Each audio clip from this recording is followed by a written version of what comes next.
Mr. President, on the 21st in New Delhi, you commended CII and the National Endowment of Democracy for our initiative on democratic governance.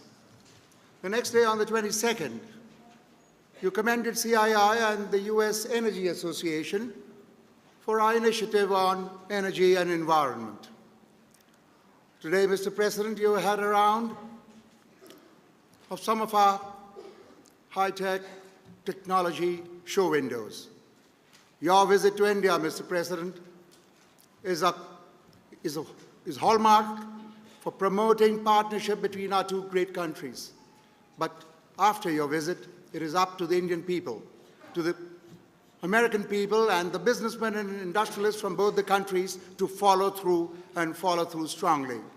And I, on behalf of Indian industry, Mr. President, and on behalf of CII, commit that we shall follow up. Thank you.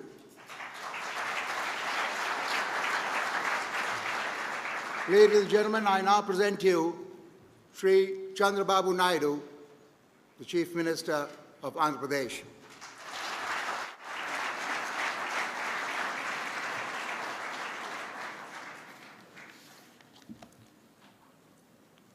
Your Excellency, President of the United States of America, Mr. William Jefferson Clinton, distinguished invitees, friends, Mr. Rahul Bajaj, CIA President, Sanjay Bhatnagar, President, American Chamber of Commerce, Ramalanga Raju, another entrepreneur in Andhra Pradesh, and friends, media. A warm welcome to President William Jefferson Clinton to Hyderabad, Cyberabad. This is known as Cyberabad as on today.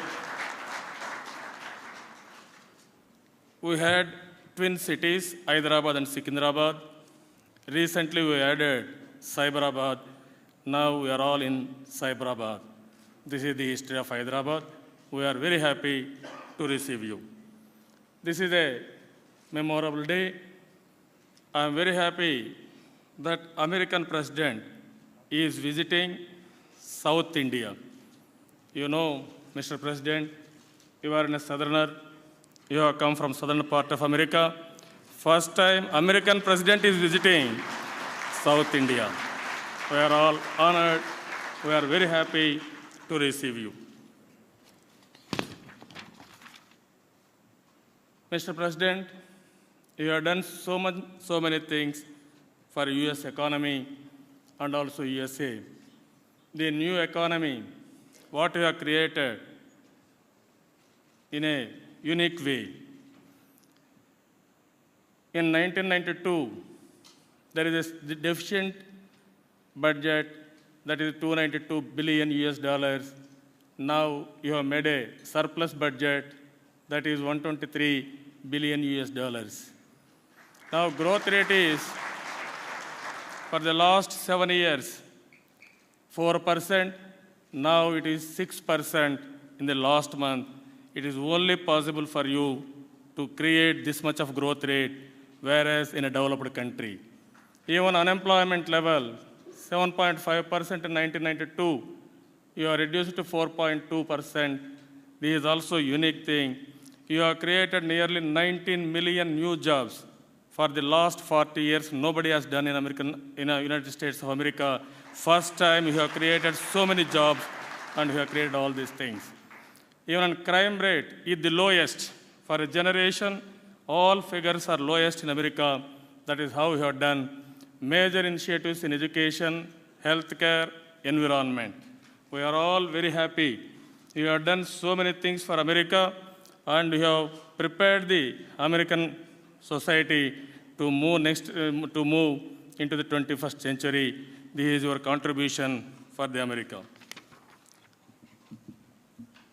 Sir, Mr. President, India's links with the US, largest democracies in the world, India, second largest English-speaking country in the world, historical struggle against colonialism.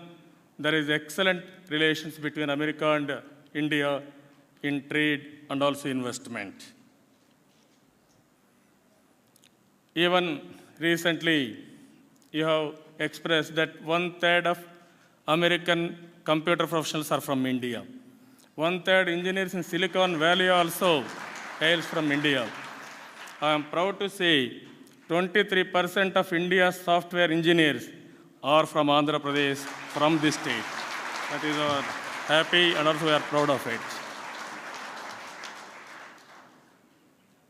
The US connection for Andhra Pradesh, US companies like Microsoft, Oracle, Motorola, Abbott, DuPont, Merck, Pfizer, etc. are located here. Indo-American Center for International Studies are located in Hyderabad in Usmania University. Mr. President, we are very happy to know that your golf shirts are made in Hyderabad. That is a very proud moment for us. Cutter and Buck, this is the company which is supplying for you all your golf shirts. We are very happy. Morning also, to remember us, I have given one golf shirt made in Hyderabad. Sir, I am really touched. When I requested to visit Hyderabad, you have responded very well. Letter of 3rd December 1993, I would appreciate the chance to see for myself Hyderabad's unique synthesis of India's ancient cultural traditions and leading edge technologies. This is what you promised me. You made it reality by coming to Hyderabad. We are all very happy and we are thankful to you. Sir, Mr. President, in America, within 7 years' time, you have done so many things. Here also we want to eradicate poverty. For the last 4.5 years, we are working in the direction to eradicate poverty. We have prepared Vision 2020. In Vision document, we made it very clear. This is the philosophy of vision. Our vision of Andhra Pradesh is a state where poverty is totally eradicated, a knowledge and learning society built on the values of hard work, honesty, discipline, and a collective sense of purpose. This is the philosophy we are working for our state. Even we are having very ambitious plans. If you see the physical and financial targets for Vision 2020, 7-fold increase in per capita income, at least 70 to 20 million new jobs, 0.83% annual population increase, rapid growth in industry and services. This document is prepared by McKinsey, the international company. The McKinsey is headed by, again, an Indian. That is our pride. He has prepared all these things. We are very happy.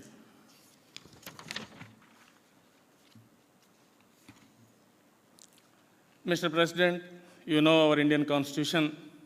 We are having federal government, state government, and local self-government.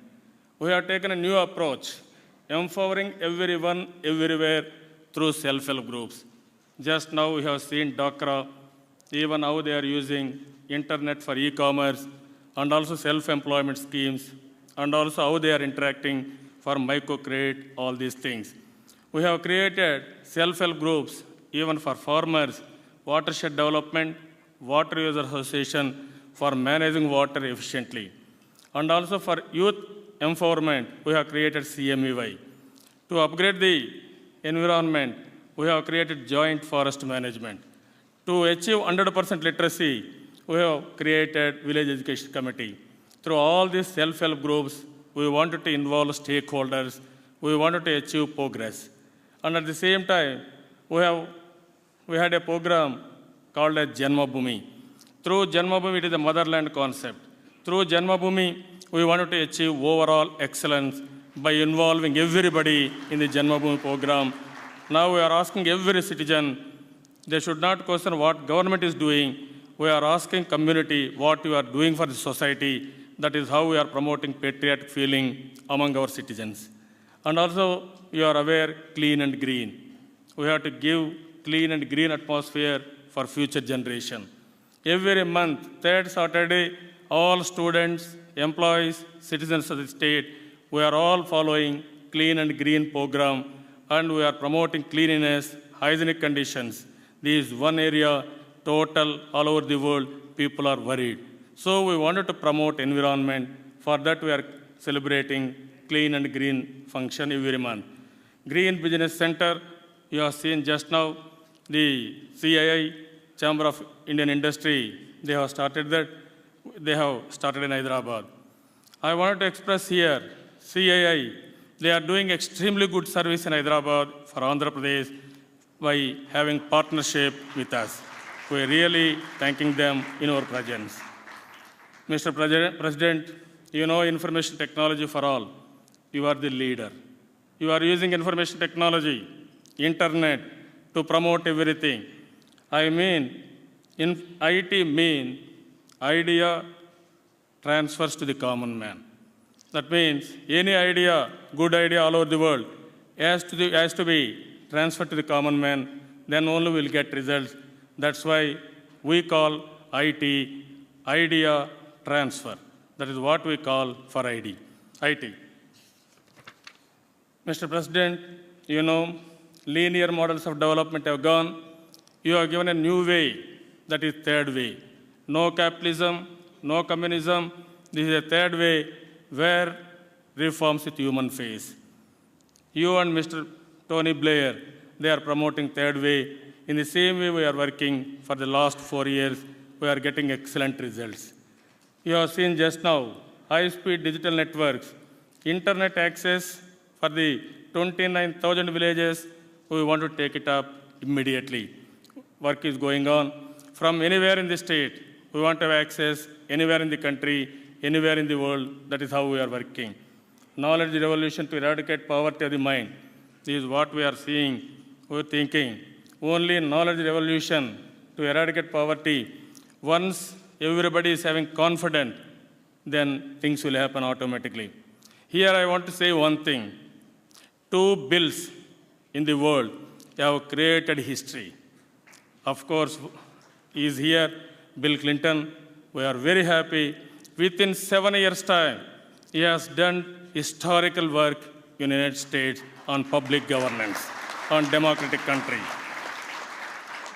For a century, nobody has done this much of work he has done. Another Bill Gates, whereas he has done extremely good work on information technology. This is the revolutionary things they have done. Mr. President, you know very well, Bill Gates within 30 years' time, he has become world richest man. Here, Wipro MD, one Mr. Premji is here. He is third richest man in the world. He is also in the IT field. And also Ramalinga Raju, son of the soil, is here. He has done extremely good work in Andhra. Like that, so many people created histories on IT. My idea is what we have done in America. We wanted to use IT for helping the common man. We wanted to eradicate poverty. To eradicate poverty, we wanted to use IT as a strategic tool for that activity. That is where we are working. These are all the schools of excellence. Indian School of Business. This is where we are working now. This is promoted by 500 Fortune companies in the world. Now we are having collaboration with Wharton and also Kellogg. Indian Institute of Information Technology is another institute where we are having collaboration with Carnegie Mellon University. We are promoting all these things. Like this, at FX level, we are having so many institutions of excellence. Even on the other side, if you see, so many engineering colleges and also BCA courses, all these things we have promoted for the period of 4 years' time. There is another area, skilled manpower added every year. Graduate engineers, MCA, MBA, diploma engineers, ITI, certificate holders. Every year we are adding all these things. Scenario in the 21st century, the passage of isms are over. World has become a borderless world. Geography has history, death of distance now.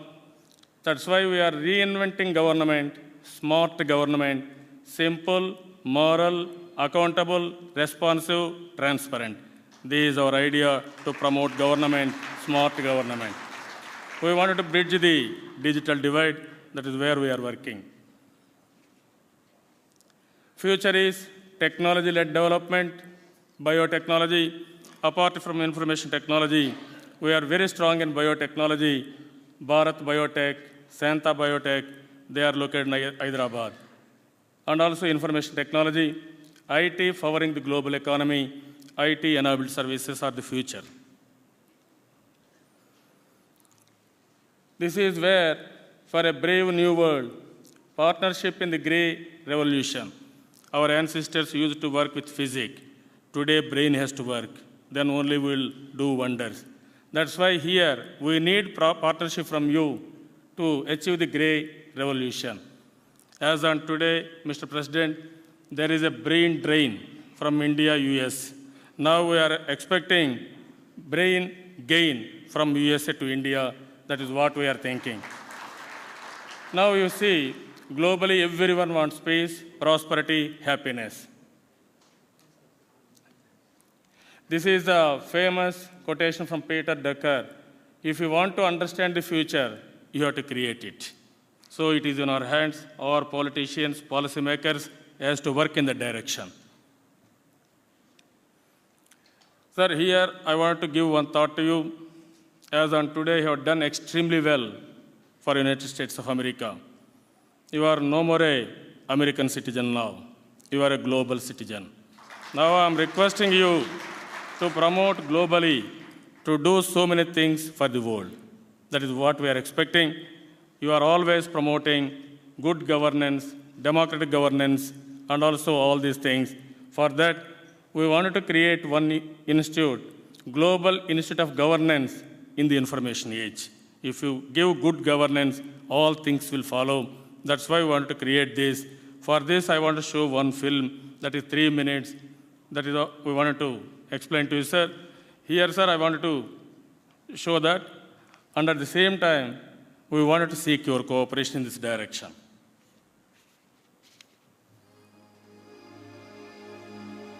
The borderless world is here.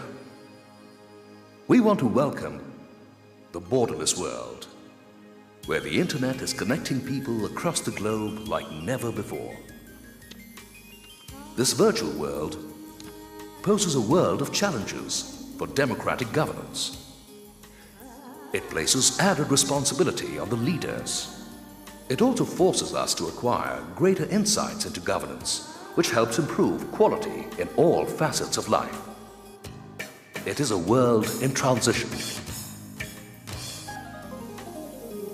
At the forefront of this digital world are the world's oldest democracy and the world's largest democracy, the United States of America and India, both committed to creating a whole new world order, both pledged to creating new models of governance across the world. Two nations that believe the wealth and benefits of the digital era should reach the masses. Together, we can strive to create a virtual bridge for the virtual world. One that empowers the common people. The Global Institute of Governance in the Information Age. GIGA, a world-class institute conceptualized to marry good public policy with emerging technologies. GIGA will create, disseminate, and apply knowledge pertaining to governance in the information age. It shall search for creative ways of ensuring the benefits of the internet era find expression in fields of health, education, commerce, and other areas of social relevance. GIGA will facilitate in bridging the digital divide between the developed world and the developing world. It will get the best scientists, engineers, philosophers, intellectuals, and more importantly, practitioners of governance, who will debate, teach, share, and pursue the birth of a new world order. GIGA is in commemoration of this historic visit, a celebration of Indo-US partnership. GIGA is a non-profit autonomous institute located at Hyderabad, Andhra Pradesh, India. It is an idea which has recognized that the borderless world is here.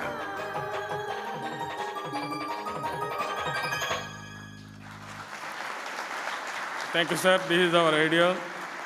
Mr. President, you have used information technology and electronic media to motivate your people. Same way, even developing countries will do wonders by adopting information technology and also electronic media. We will have a leapfrog development. This is where we are working. Finally, this is our famous quotation, dare to dream, strive to achieve. For this, we need your cooperation. Thank you one and all.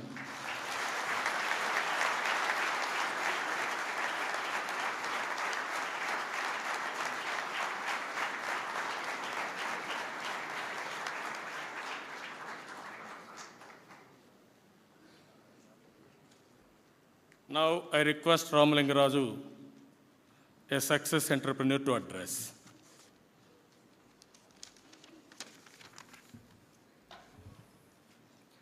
I feel like a dwarf alongside two giants. However, riding on the wave of information technology, I hope to marginally make up for the differences. Mr. Chandrababu Naidu is well known as the CEO of Andhra Pradesh and has excelled in the art of the possible. Mr. William Jefferson Clinton, President of the United States, a great leader of a great nation, representing a new world order and a new hope for peoples and nations globally. Looking at President Clinton's short visit to India, the words that spring to my mind are, he came, he saw, he conquered.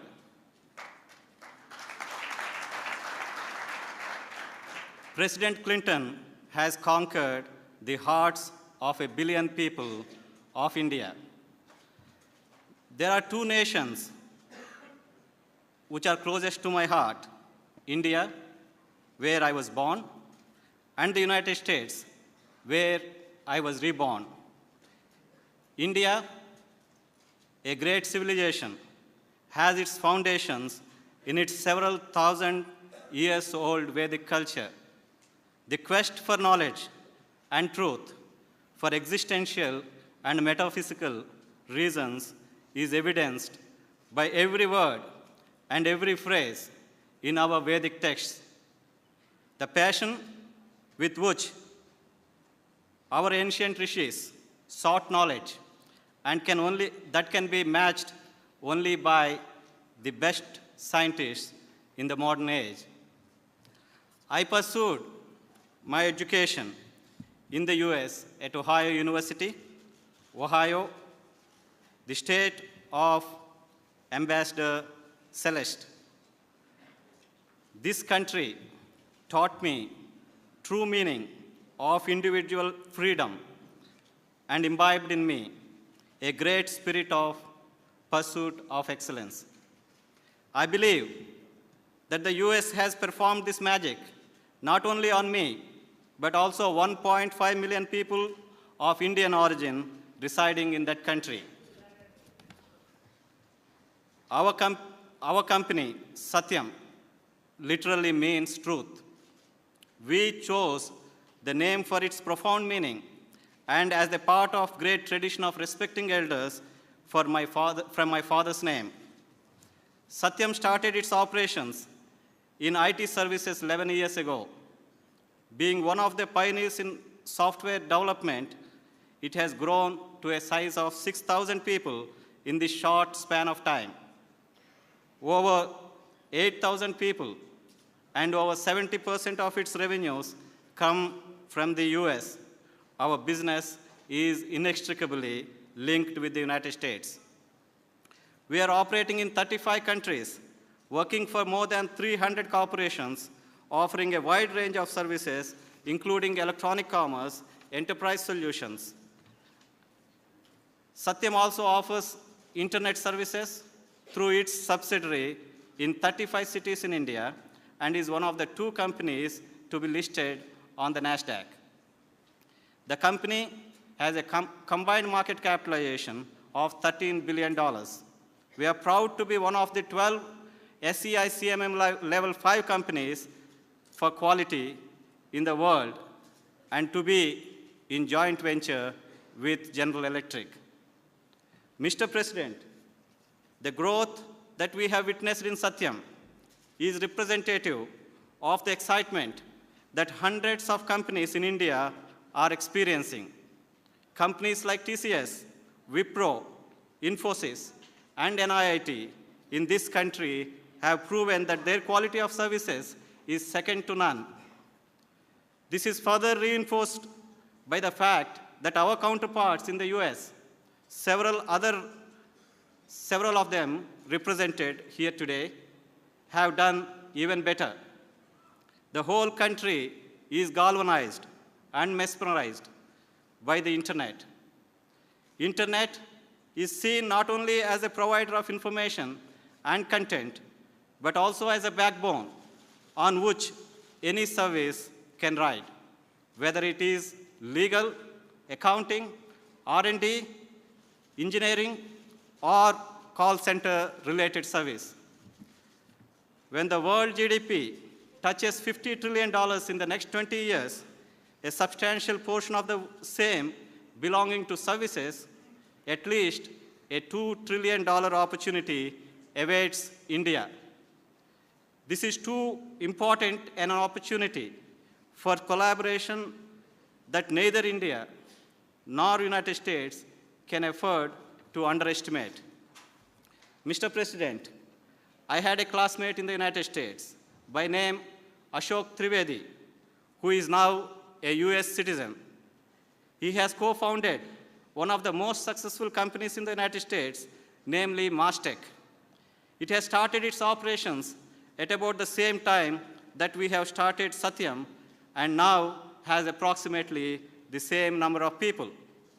As Satyam started opening many development centers in the US in the recent years, Mastech started opening several development centers in India. The East started moving westward, and the West started moving eastward. Today, the difference between the East and the West is truly blurred. Thank you.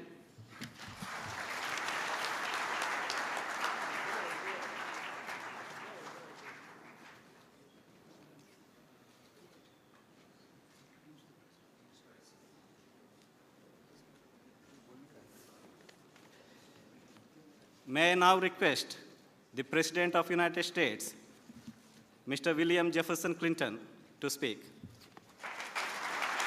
Thank you. Thank you very much. Thank you. Thank you very much. Please don't go. Thank you.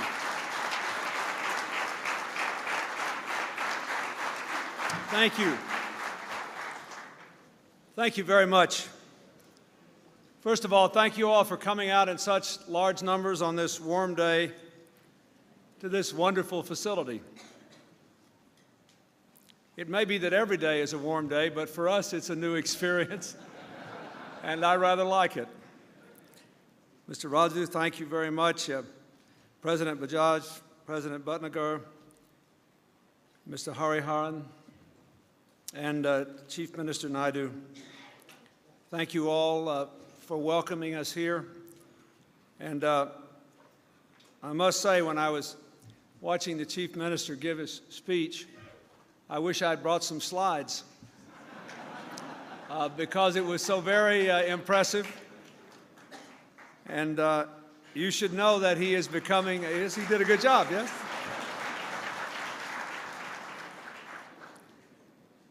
If a picture is worth 1,000 words, you will remember much more of what he said than what I am about to say. And he is becoming very well known in the United States and very much admired for all of these remarkable achievements, and I thank you.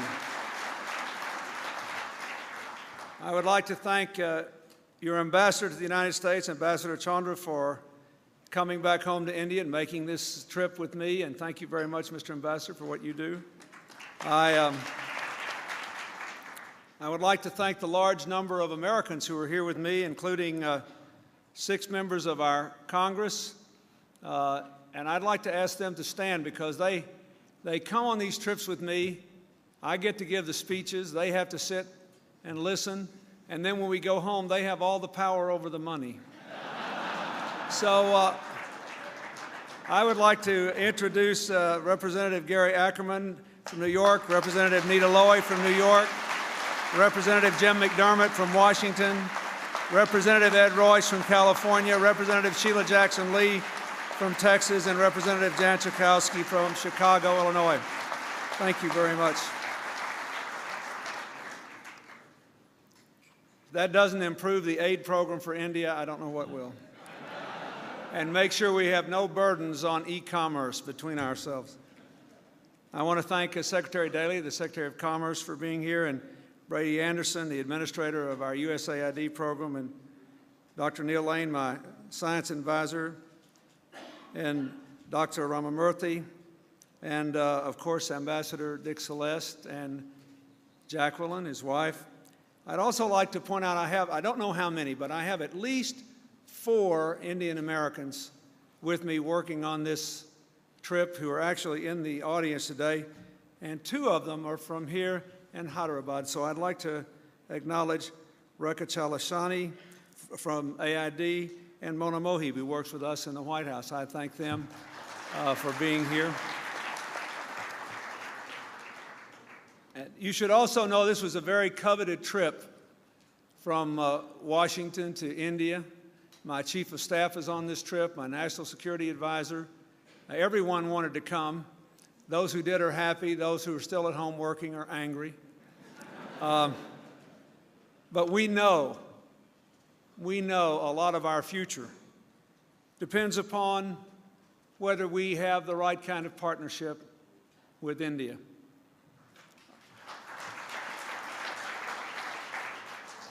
Once a historian said of your nation, India is the world's most ancient civilization, yet one of its youngest nations.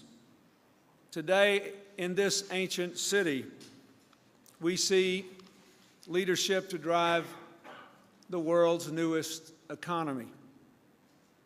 One of the greatest joys of being President of the United States for me has been to be involved with the people at home who are pushing the frontiers of science and technology. Many people believe that I asked Al Gore to be my vice president because he knew roughly 5,000 times more about computer technology than I did. But I have learned every day now for over 7 years. And I think it's very interesting for a man my age. I'm 53, which is way too old to make any money in information technology. But it's very interesting. The terms that are used today by young people, and not so young people anymore, had such different meanings for me when I was in my 20s. When I was a young man, chips were something you ate. Windows were something you washed. Discs were part of your spinal column that, when you got older, often slipped out of place. And semiconductors were frustrated musicians who wished they were leading orchestras.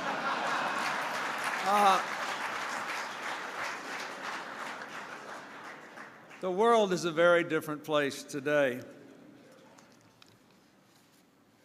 I want to speak briefly about how our nations already are working together to seize the possibilities of the information age, and about what we can do to make sure no one is left behind. I particularly appreciated the Chief Minister's emphasis on this in his remarks, because for me, the true test of the information revolution is not just the size of the feast it creates, but the number of people who can sit at the table to enjoy it. It is incredible to think about how far science has come in just the 7 years and a few months since I first became president. In that time, we have explored a galaxy 12 billion light years away. We have seen the cloning of animals.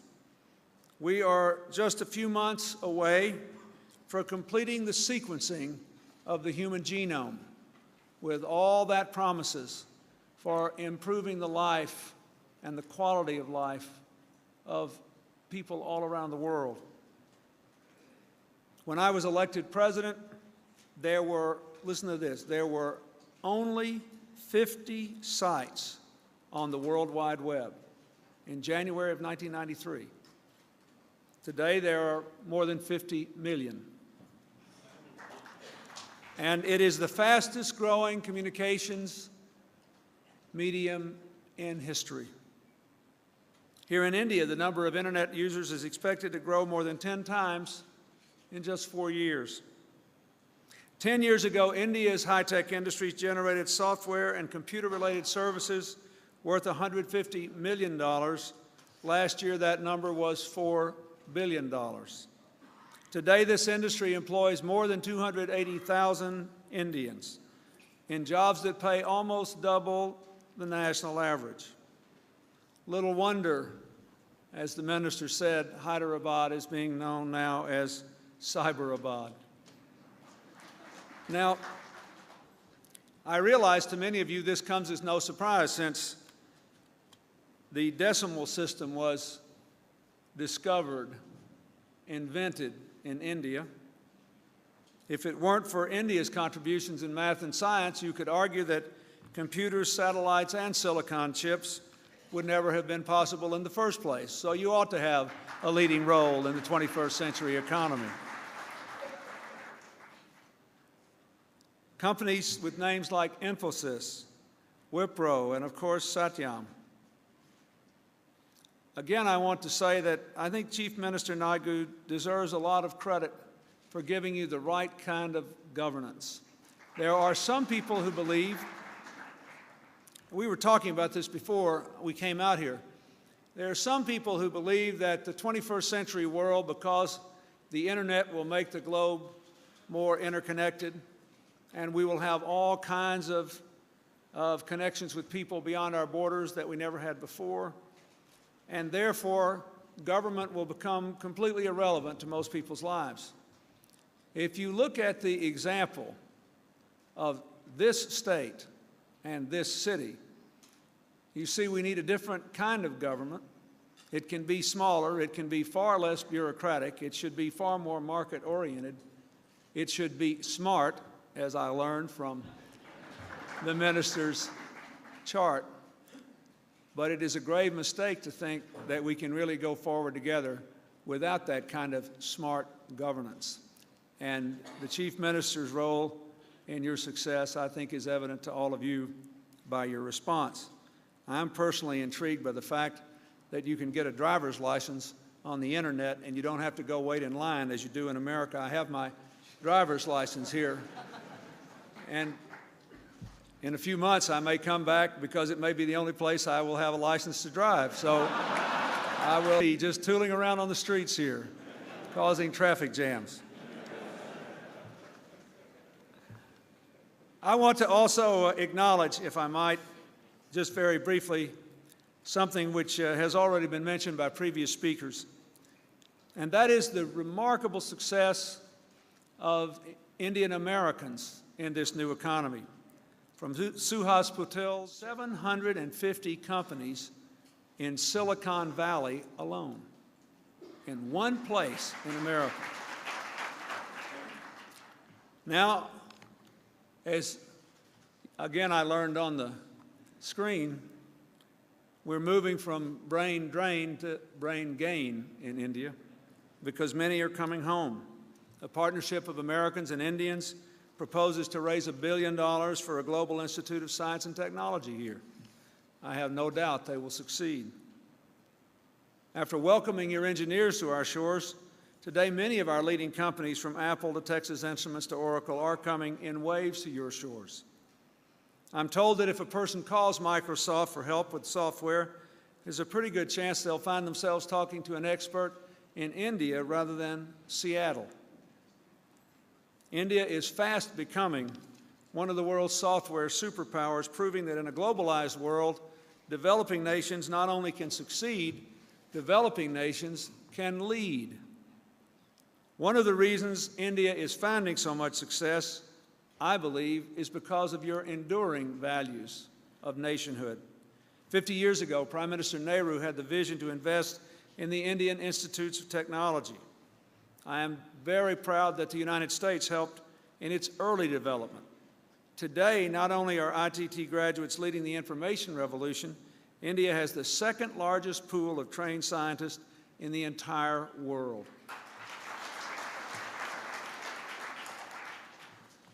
As I said, we have to do more together. Two of our leading associations, the U.S.-India Business Council and your Federation of Indian Chamber of Commerce and Industry, will launch a dialogue to take our infotech trade to new heights, to create more jobs and more opportunities in both our nations. But as I said at the beginning, in the midst of all this celebration of tomorrow, and in the midst of all of our satisfaction at our own good fortune, there is something we cannot forget. It's a good thing that we're creating a lot of 25 millionaires. It's a good thing that we're seeing the latest Indian startups shoot up the NASDAQ. But this whole enterprise cannot just be about higher profits. There must also be a higher purpose. In India today, as in America, there is much to do. Millions of Indians are connected to the internet, but millions more aren't yet connected to fresh water. India accounts for 30% of the world's software engineers, but 25% of the world's malnourished. And there are other statistics which, given the wealth of the United States, I could cite you about our country, which are just as troubling and challenging. So our challenge is to turn the newest discoveries into the best weapons humanity has ever had to fight poverty. In all the years of recorded human history, we have never had this many opportunities to fight poverty, and it is good economics to do so. There is so much we can do, for example, to help the poor have better health care. This morning I was at a clinic in Mahavir, and I helped to immunize a child against polio. Together we have nearly eradicated this disease. But tuberculosis is still a major problem. Malaria is on the rise. HIV and AIDS are big problems for you, as they have been for years for the United States. These are global problems. We must find the science to solve them and the technology to disseminate those solutions to all people without regard to their income. There is much to do to protect our planet and those who share it with us. In Agra, I saw some efforts that local citizens are making to clean the air and preserve the Taj Mahal. I talked to an engineer who is doing his best to clean up the Ganges River that he worships as an important part of his faith and his country's history. Yesterday, I was in the national park in Rajasthan to see the magnificent tigers, and I learned much to my dismay that from a man who has spent a great deal of his life and risked a lot of his life to save those tigers, that last year still 20 of them were poached, and you are still in danger of losing them. They too are an important part of your heritage and your future.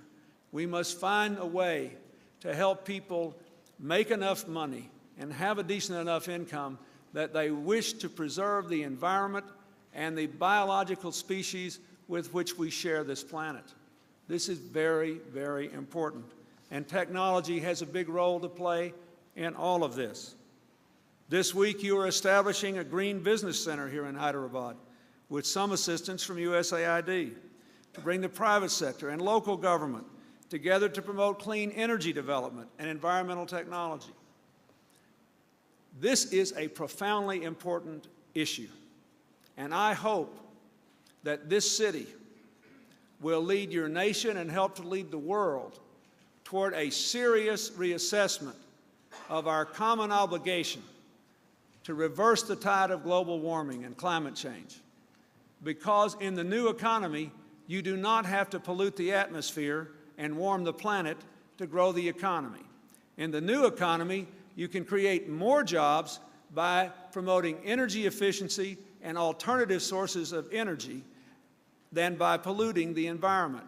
The economic wave of the future is in environmental preservation, not in environmental destruction. That is a lesson this city can teach the rest of your nation, people in my nation, and people throughout the world, and I hope you will do it.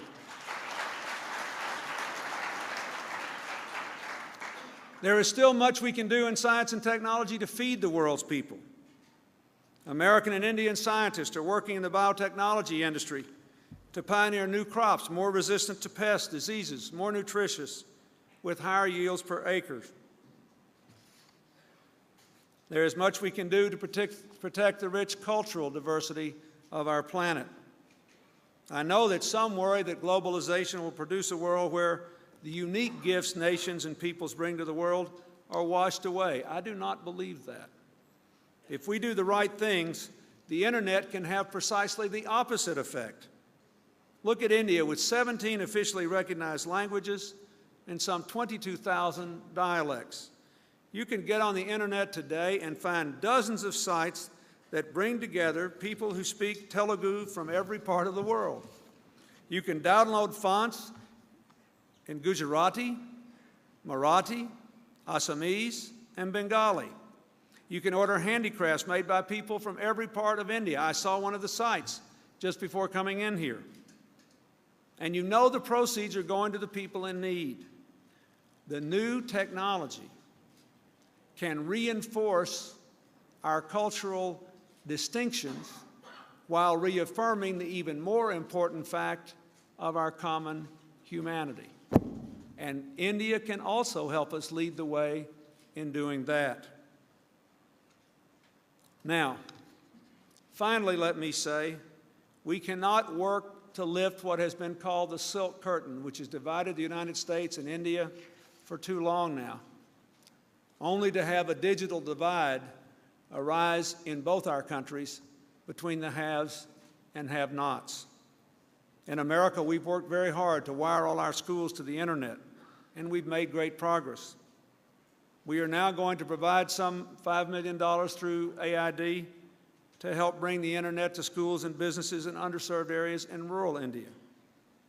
This state is doing a remarkable job in providing the Internet to people all over the state, in the smallest, poorest villages. We have to bring government services with printers to every village so people can see in basic ways what it is they need to do to improve the health care of their children. We need printers with computers on the Internet with all the educational software available. If we could do that for every village in South Asia, in Africa, in Latin America, in the Middle East, then overnight, the poorest places in the world could have access to the same learning materials that only the richest schools offer their students today. We can do that if we do it together. And it isn't just good public values. It would be good economics. It would mean, among other things, that the world's most populous nations would have the world's largest number of educated people, and therefore in no time would have the world's largest economy. Doing the right thing is good economics in the information age, and we have to do this together. Finally, let me say that we just want to be a good partner with you in all these endeavors. 2 days ago in Delhi, I signed an agreement to create a U.S.-Indo Science and Technology Forum to bring scientists from our nations together to discuss future cooperation. Today, the top science minds in our two governments are sitting down together to begin a dialogue on how we can conduct new research across a whole range of scientific frontiers. There is a lot we can do. But you know, as I said, before I came out here, I visited a lot of the booths. I met a lot of the business people. And I also was treated by the Chief Minister to a video conference with people in all 23 districts of this state who were working on empowerment projects, who had access to microcredit, I learned something I didn't know before I got here, which is that 20% of the people in the world in poor villages who have access to microcredit are in this state, in India. And that's something my wife and I and our administration have worked very hard on. We finance through AID about 2 million microcredit loans all across the world every year. So I saw all this. And I would say there's one thing that I hope my country will learn from the values expressed in the Chief Minister's speech, in the local government councils I have visited here, in the local women's communes I have visited here working on all kinds of economic and educational issues. And that is that the two most important things that we can promote in the new world are empowerment of individuals and a sense of community. And if you do one without the other, you will not succeed. Very often, people who are very interested in empowerment don't have much interest in community. When they're talking about empowerment, they mean their own empowerment. And very often, a lot of people who have always cared deeply about community are almost a little suspicious of empowerment. But the lesson you are teaching us is that we must do both together. We're here to talk about the future of cyberspace. Cyber comes from the Greek word kybernautos. It means helmsman, one who steers the ship. So I am here to say, I admire what you are doing to steer the ship of this state into the future. I want to steer with you. But we cannot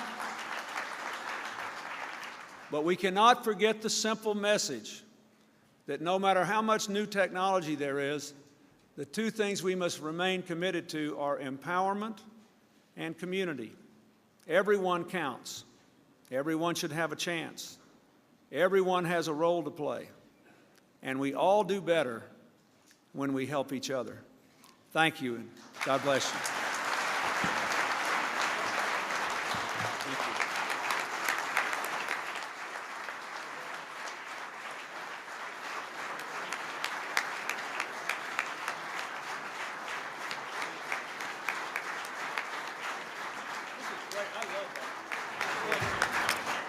It's my pleasant duty to say a very brief word of thanks to the President, all the guests, the Chief Minister.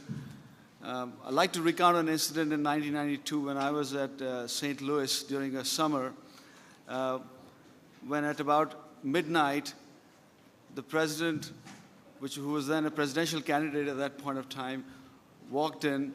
And I remember a very warm, gracious person, very energetic, who had the patience to meet and greet everybody who was there at that hotel.